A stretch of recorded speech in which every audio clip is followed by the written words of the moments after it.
नमस्कार दोस्तों, stock market investment course के नेक्स्ट वीडियो में आप सभी लोगों का स्वागत है। आज के मैं इस वीडियो में आप लोगों को होल्डिंग कंपनी के पूरे कॉन्सेप्ट को समझाने वाला हूं। होल्डिंग कंपनी क्या है, होल्डिंग कंपनी में इन्वेस्ट करने से क्या फ़ायदा होता है, होल्डिंग कंपनी कैसे हम पहचान सकते हैं, साथ ही साथ होल्डिंग कंपनी में अगर हम इन्वेस्ट करें तो हमें क्या देख के इन्वेस्टमेंट करना चाहिए। वीडियो होने वाला है कमाल का, वीडियो में बने रहिए लास्ट तक। चलिए हम इस वीडियो को करते हैं इसे स्टार्ट। मैं आपका दोस्त मंगेश कुमार, स्वागत है आप सभी लोगों का मंगेश कुमार 2.0 चैनल के एक नए वीडियो में। तो चलिए इस वीडियो को देख लेते हैं। और दोस्तों, यह हमारे कोर्स का 32वां वीडियो है, एडवांस लेवल का 10वां वीडियो है। तो पिछले सारे वीडियो को आप देखना चाहते हैं तो लिंक है नीचे डिस्क्रिप्शन में, आप जाके देख सकते हैं। साथ ही साथ होल्डिंग वैल्यू डिस्काउंट के ऊपर भी हम इस वीडियो में बात करने वाले हैं। दोस्तों, सबसे पहले हम समझते हैं कि होल्डिंग कंपनी आखिर होता क्या है। तो इससे मैं एक एग्जांपल के जरिए आपको समझाने की कोशिश करता हूं। आज के डेट में हमारे या आपके मम्मी पापा हैं, वह कमाई कर रहे हैं, तो वह हमें क्यों पढ़ा लिखा रहे हैं, हमारे ऊपर क्यों इन्वेस्टमेंट कर रहे हैं? वह इसलिए हमारे ऊपर इन्वेस्टमेंट कर रहे हैं, वह पढ़ा लिखा रहे हैं हमें, तो उनका खर्चा हमारे ऊपर हो रहा है, तो उनका इन्वेस्टमेंट है, तो हमारे ऊपर वह इसलिए इन्वेस्टमेंट कर रहे हैं। जब उनका बुढ़ारी समय आएगा तो उस समय हम उनका सहारा बनेंगे, जो भी उनका रिक्वायरमेंट है उसे हम फुलफिल करेंगे और हम अपनी कमाई का उनके ऊपर खर्चा करने वाले हैं। इसलिए वह आज के डेट में हमारे ऊपर इन्वेस्टमेंट कर रहे हैं। वैसे ही होल्डिंग कंपनी में होता है।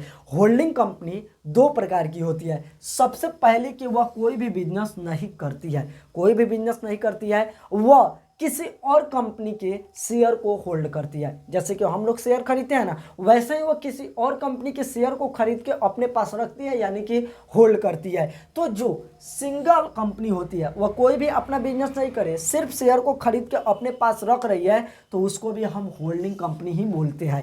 और एक ऐसी भी कंपनियां होती है, वह खुद अपना तो बिजनेस करती है, साथ ही साथ वह दोस्तों किसी और कंपनी के शेयर को होल्ड भी करती है, तो उसे भी हम होल्डिंग कंपनी ही बोलते हैं। तो होल्डिंग कंपनी दो प्रकार की होती है, यह दोस्तों आप लिख लीजिएगा, यहाँ पर लिख भी दिया हूँ। देखिए कि दोस्तों, होल्डिंग कंपनी जो होती है, वह जिस कंपनी के शेयर को होल्ड करती है उस कंपनी को सब्सिडरी कहा जाता है। यहाँ पर मैं लिख दिया हूँ, जो होल्डिंग कंपनी जिस कंपनी के शेयर को होल्ड करती है उसे सब्सिडरी कंपनी कहा जाता है। तो यह भी नोट आप बना लीजिएगा, यह बहुत ही ज़्यादा काम आने वाला है। अब दोस्तों, कौन सी कंपनी होल्डिंग कंपनी है और किसी कंपनी को हमें एनालिसिस करना है, जैसे कि कोई होल्डिंग कंपनी है, उसमें अगर हमें इन्वेस्टमेंट करना है तो हम क्या एनालिसिस करेंगे, किस तरीके से हम उस कंपनी में इन्वेस्टमेंट करेंगे, यह दोस्तों जानना बहुत ही ज़्यादा जरूरी है। तो इसके लिए मैं एक एग्जाम्पल लेता हूँ। और कामा होल्डिंग एलटीडी एक कंपनी है जो कि एसआरएफ लिमिटेड के शेयर को होल्ड करती है, और यह कोई भी बिजनेस नहीं करती है, एसआरएफ कंपनी के शेयर को होल्ड करती है। तो दोस्तों, यह जो एसआरएफ कंपनी है, यह इस कामा होल्डिंग के लिए सब्सिडरी कंपनी हो गई, जैसे कि यहाँ पर हम आपको समझाए थे। तो यह तो भैया आपको पता चल गया। अब यहाँ पर कुछ लोग कहेंगे कि भैया ये जो कामा होल्डिंग कंपनी है, यह एसआरएफ एलटीडी, यानी कि एसआरएफ का मतलब हो गया कि श्रीराम फाइबर, एसआरएफ का श्रीराम फाइबर पूरा नाम इसका हो गया। तो अगर यह कामा होल्डिंग कंपनी है, एसआरएफ कंपनी के शेयर को होल्ड कर रही है, तो हम इसमें काहे इन्वेस्ट करें? कामा होल्डिंग में हम डायरेक्ट एसआरएफ कंपनी में काहे नहीं इन्वेस्ट कर दे? तो भैया इसके ऊपर भी हम बात करेंगे और लॉजिक के ऊपर आके बात करेंगे, उसके बाद आपको सब कुछ पता चल जाएगा। तो यहाँ पर मैं लिख दिया हूँ। देखिए, जो यह कामा होल्डिंग है, हम आपको बता ही दिए कि इनका कोई अपना बिजनेस नहीं है, यह सिर्फ एसआरएफ लिमिटेड के शेयर को होल्ड करते हैं। तो यहाँ पर मैं लिख दिया हूँ। तो देखिए, जो होल्डिंग कंपनी होती है ना, इसका वैल्यूएशन होता है, वह डिस्काउंट में मिलता है उसके सब्सिडरी कंपनी के मुकाबले। इसके ऊपर भी हम आएंगे, आपको डिटेल में समझाने की कोशिश करेंगे। देखिए, अगर हमें यहाँ पर कामा होल्डिंग में अगर इन्वेस्टमेंट करना है, तो इनका जो सब्सिडरी कंपनी है एसआरएफ लिमिटेड, इसके बिजनेस को हमें एनालिसिस करना पड़ेगा और उसके बाद हम कामा होल्डिंग में इन्वेस्टमेंट करेंगे। तो यह तो भैया आपको पता चल गया। देखिए, अगर हम एसआरएफ कंपनी का एनालिसिस करें, तो इस वीडियो में अगर हम बताने की आपको कोशिश करें तो वीडियो काफ़ी लंबा चौड़ा हो जाएगा। हम सीधा मेन पॉइंट के ऊपर आते हैं। देखिए, अगर हम आपको स्क्रीनशॉट ऊपर की तरफ स्क्रीन पे शो करें, तो एसआरएफ लिमिटेड का जो मार्केट कैप है वह 74,840 करोड़ है, आपको दिखाई दे रहा है।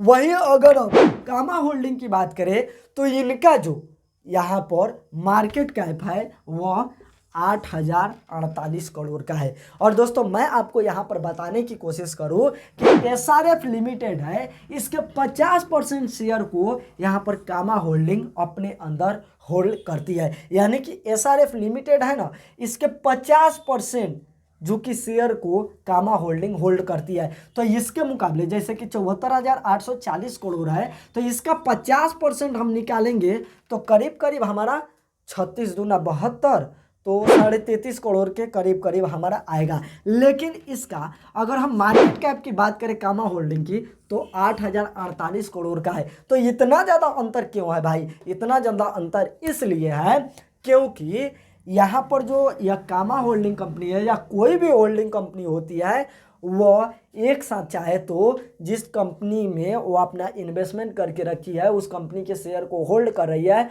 उसको एक साथ मार्केट में सेल नहीं कर सकती है। इसलिए वो जब इन्वेस्ट करती है वो अपने सब्सिडरी कंपनी में होल्डिंग लेती है, तो वहाँ पर उसे डिस्काउंट मिलता है, जिसकी वजह से हमें भी यहाँ पर मार्केट कैप में डिस्काउंट दिखाई देता है। और कामा होल्डिंग में अगर हम इन्वेस्ट करते हैं तो एसआरएफ लिमिटेड में ही हम इन्वेस्टमेंट करेंगे, लेकिन यहाँ पर हमें डिस्काउंट में शेयर मिल रहा है, तो हम यहाँ पर फायदे में रहेंगे। तो यही कारण है कि हमें यहाँ पर होल्डिंग कंपनी के अंदर इन्वेस्टमेंट करना चाहिए। तो पहला कारण तो यह है कि भैया यहाँ पर वह अपने सारे शेयर को एक साथ नहीं बेच सकती है, जो भी उनका सब्सिडरी कंपनी है उसके शेयर को होल्ड कर रही है, तो एक साथ पूरा शेयर नहीं बेच सकती है। अगर बेचेगी तो भैया डिमांड सप्लाई का गड़बड़ हो जाएगा और लोगों को लगेगा कि प्रमोटर शेयर को बेच रहा है, जिसकी वजह से भैया उस कंपनी का शेयर प्राइस नीचे की तरफ गिरने लगेगा, जिसकी वजह से दिक्कत हो जाएगा। तो वह एक साथ नहीं बेच सकती है और उन्हें डिस्काउंट में मिलता है, इसलिए वो जो कंपनी होती है वह भी डिस्काउंट में दिखाई देती है। साथ ही साथ जो होल्डिंग कंपनी होती है उनके भी कुछ खर्चे होते हैं, जैसे कि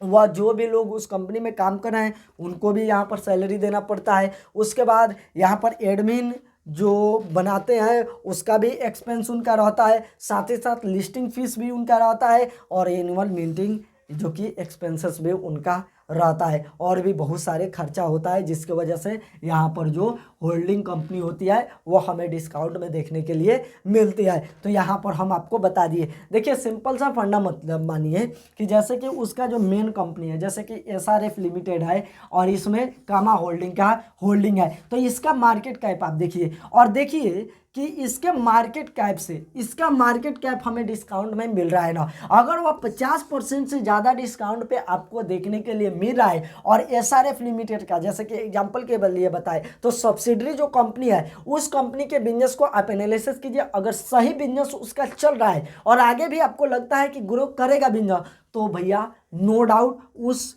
होल्डिंग कंपनी में आप इन्वेस्टमेंट कर दीजिए, आप भैया काफ़ी ज़्यादा फायदे में रहने वाले हैं। तो यह तो भैया आपको पता चल गया, और यही फायदा है कि अगर हम किसी होल्डिंग कंपनी में इन्वेस्ट करते हैं तो हमें डिस्काउंट में शेयर मिलता है, और डिस्काउंट में शेयर मिलता है तो भैया शेयर प्राइस बढ़ेगा, तब भी हमें फायदा होगा। तो यही होता है होल्डिंग कंपनी का मतलब। तो यहाँ पर हम कामा होल्डिंग के बारे में बताएं, यह तो कोई अपना बिजनेस नहीं करते हैं, सिर्फ भैया दूसरे कंपनी के शेयर को होल्ड करती है, और ऐसे बहुत सारी कंपनियां हैं जो कि हमारे स्टॉक मार्केट में लिस्टेड है। अगर आप कहिएगा तो इसके ऊपर हम एक अलग से वीडियो बना देंगे। अब दोस्तों हम एक और कंपनी को पकड़ते हैं जो कि खुद अपना भी बिजनेस करती है और दूसरे कंपनी के शेयर को भी होल्ड करती है। तो आपको पता होगा SBI, state bank of India.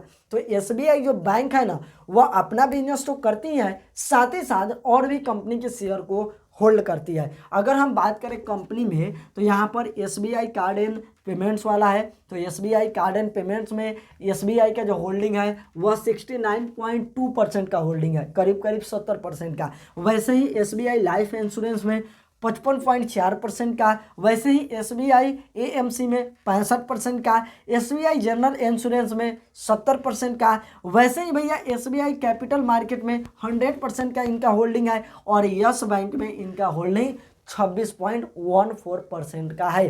देखिए यह जो कंपनी है SBI कार्ड एंड पेमेंट, यह मार्केट में लिस्ट है। SBI लाइफ इंश्योरेंस है, यह भी मार्केट में लिस्ट है। यहाँ पर और जो कंपनियां हैं यह मार्केट में लिस्ट नहीं है, यहाँ पर 3 कंपनियां, और यस बैंक भी मार्केट में लिस्ट है। तो यह जो 3 कंपनियां हैं ना, यह यहाँ पर लिस्ट नहीं है, तो हम अपने ऊपर अपने बेस मार्केट कैप के ऊपर बेस के ऊपर हम निकाले हैं। तो यहाँ पर दोस्तों हमें कुछ पता चला है जिसकी वजह से हम यहाँ पर लिखे हैं। तो यह जो आपको 3 डेटा दिखाई दे रहा है ना, यह हम अपने तरफ से लिखे हैं, और यह पब्लिक में जो कि पता है, तो इसीलिए हम यहाँ पर यह डेटा लिख दिया है। और यस बैंक वाला भी सभी लोगों को पता है, आप चाहते हैं तो स्क्रीनर के वेबसाइट पे जाके देख सकते हैं। तो दोस्तों यहाँ पर होल्डिंग कंपनी में हम आपको पूरी तरीके से समझाने की कोशिश किया है सब्सिडरी कंपनी क्या होती है और होल्डिंग कंपनी में इन्वेस्ट करने से हमें फ़ायदा क्या होता है।